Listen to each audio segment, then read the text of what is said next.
Hi there, good morning, good afternoon, and good evening. So in this video, let's talk about how to delete TikTok Shop Seller Center account.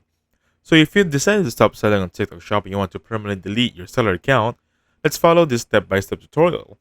So step 1, of course, log into your TikTok Shop Seller Center. Go to the official TikTok Shop seller. Take note, guys, this is different from the account itself. That's why I'm making a document step by step because this is different from a TikTok account itself. So log in with your credentials and basically this is how it should look like. So step 1, navigate to the Seller Central. Step 2, click on the profile icon and select account settings. Should be this one right here. Let me just zoom it in just a little bit. Perfect. Step 3, scroll down to the account settings and click on the delete account. Click on the delete to confirm delete account. And basically for that one, that's how you do it. Again, just a reiteration, step 2 is going to be this one right there. And step 3 is navigate to account information, which is going to be this one. And of course, step 4 is requests for deletion. Alright? And then of course, confirm or delete. Lastly, wait for the processing, which is going to be, of course, deleting your Seller Center account.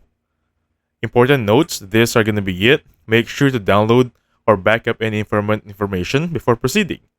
You may not be able to use the same email or phone number to register again in the future.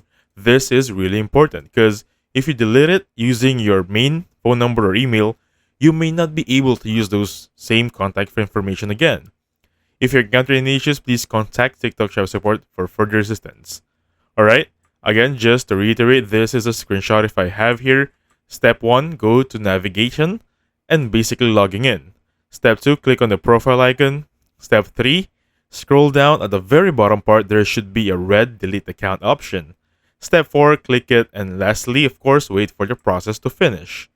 And basically that's it. So thank you so much for watching. I'll catch you on the next one.